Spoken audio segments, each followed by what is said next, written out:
আলহামদুলিল্লাহ, আলহামদুলিল্লাহি রাব্বিল আলামিন, আসসালাতু ওয়াসসালামু আলা সাইয়্যিদিল মুরসালিন ওয়া আলা আলিহি ওয়া আসহাবিহি আজমাইন।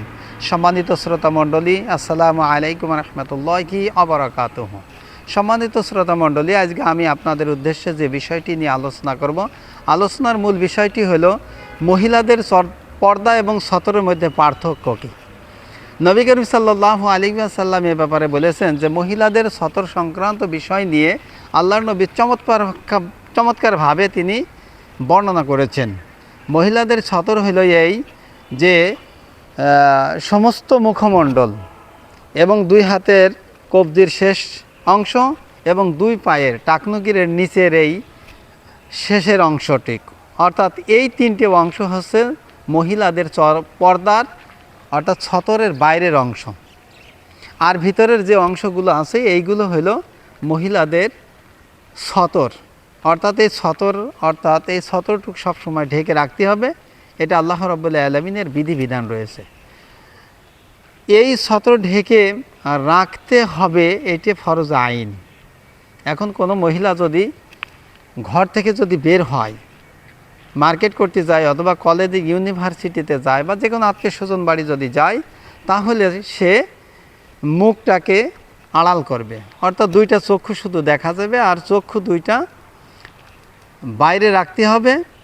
একজন নারীর সৌন্দর্যের মূল প্রতীকই হচ্ছে তার মুখমণ্ডল। এই জন্য আল্লাহ নবী বলেছেন যে একটা যুবতী নারী তার মুখমণ্ডলটা ঢেকে রাখাটাই হলো উত্তম, তবে ফরজ না।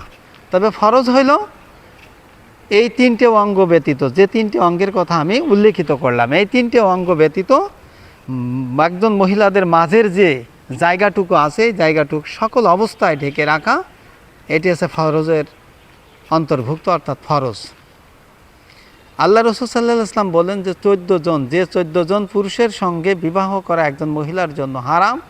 এই 14 জন পুরুষের সামনে মুখমণ্ডলটুকু শুধু দেখানো যাবে, আর এই 14 জনের বাইরেই যদি কোনো জায়গায় যেতে হয় তাহলে এই মুখমণ্ডলটাকে আড়াল করতে হবে। তাহলে সতর আর পর্দার মধ্যে পার্থক্য হইল এটাই।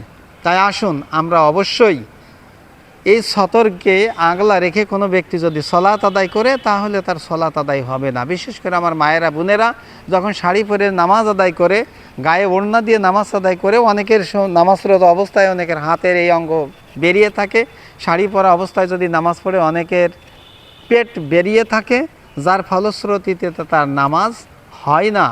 এই জন্য আমি আপনাদের সকলকে উদাত্ত আহ্বান করব, আমরা যখন সলাত আদায় করব অবশ্যই হেজাব পরিধান করব এবং লং কাপড় গায়ে দিয়ে এবং লম্বা ওড়না গায়ে দিয়ে আমরা নামাজ পড়ার জন্য চেষ্টা করব। তাহলে আমরা আমাদের নামাজটা সহি এবং সুন্দরভাবে হবে।